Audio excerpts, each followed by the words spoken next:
नमस्कार दोस्तों। TTS cinema के नए एपिसोड में मैं सुधांशु शेखर फिर से आपका स्वागत करता हूं।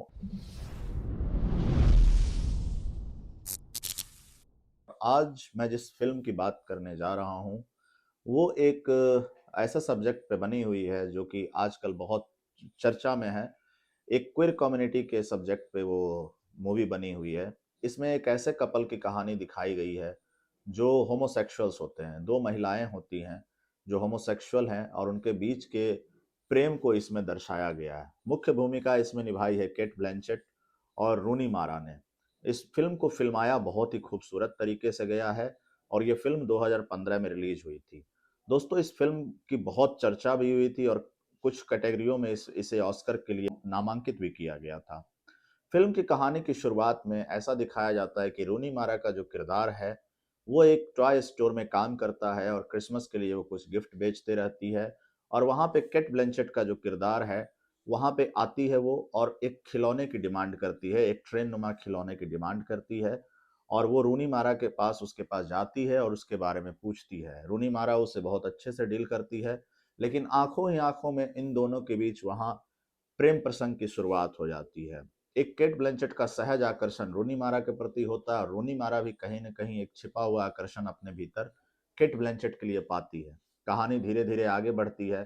चूँकि वो समय काल ऐसा दिखाया गया है फ़िल्म में जब क्वीर कम्युनिटी की इतनी ज़्यादा फ्रीडम नहीं थी। अभी भी बहुत कम फ्रीडम है उनको, लेकिन जितनी ज़्यादा अभी चर्चाएँ होने लग गई हैं, उस समय काल में इतनी फ्रीडम नहीं थी। तो दोनों महिलाएँ क्विर समुदाय से बिलोंग करने के बाद भी कहीं न कहीं इस सत्य को अपने भीतर छिपा के रखती हैं, इसलिए प्रेम को एक दूसरे के साथ वो साझा नहीं करती, एक दूसरे के प्रति अपने प्रेम को ज़ाहिर नहीं करती, लेकिन वो आकर्षण रहता है।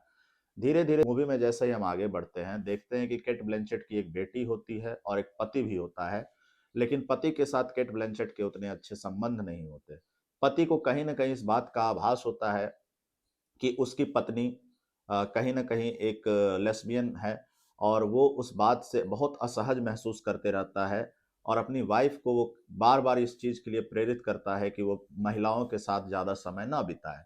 लेकिन केट ब्लैंचेट एक स्वच्छंद महिला और बहुत ही स्वावलंबी महिला होती हैं और वो इस चीज़ को कहीं न कहीं एक विरोध उनके अंदर पैदा होता है कि वो अपने जीवन को अपने तरीके से जीना चाहती थी, अपने महिला मित्रों के साथ रह कर के वो जीना चाहती थी।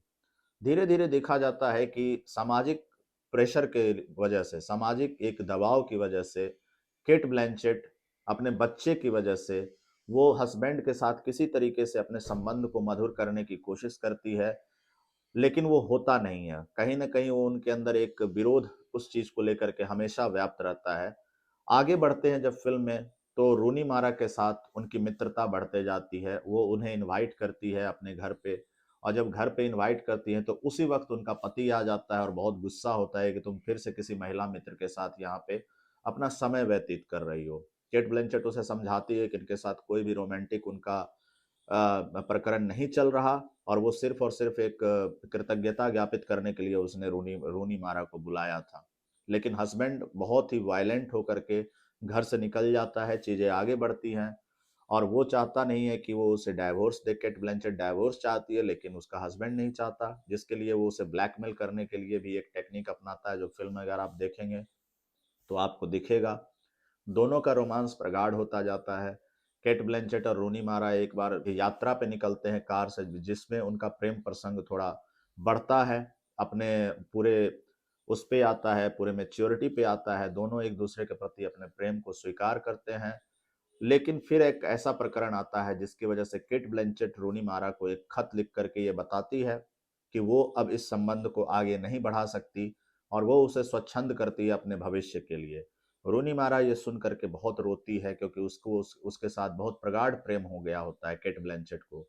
रूनी मारा उम्र में काफ़ी कम रहती हैं उस समय और केट ब्लैंचेट काफ़ी मैच्योर हो चुकी होती हैं।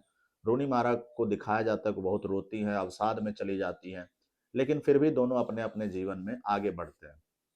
अंत फ़िल्म का इस तरह से होता है, केट ब्लैंचेट अपने पति को कन्फ्रंट करती हैं, डाइवोर्स के लिए उन्होंने जो अपील दायर की थी, उस डाइवोर्स को वो बिल्कुल शिद्दत से चाहती है और अपनी सच्चाई को कबूल करती है कि वो एक लेस्बियन है और उन्होंने जो भी किया है, अपने लाइफ़ में अपनी मर्ज़ी से किया है, जो उसे आनंद दे रहा था, वो कर रहा था।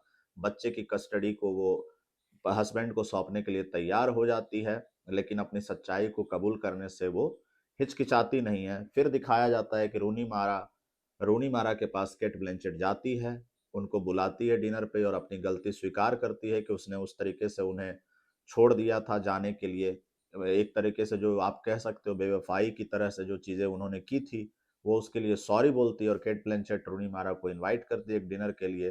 केट ब्लैंचेट को विश्वास नहीं होता कि रूनी मारा आएगी, क्योंकि वो नाराज थी, लेकिन फिल्म के अंतिम दृश्य में बहुत ही खूबसूरत तरीके से फिल्माया गया है। केट ब्लैंचेट को रूनी मारा आके सरप्राइज कर देती है। आप मूवी को जब देखेंगे तो इसकी पिक्चराइजेशन बहुत ही खूबसूरत है और इसका जो बैकग्राउंड स्कोर है वो बहुत ही सूदिंग है, कर्णप्रिय है।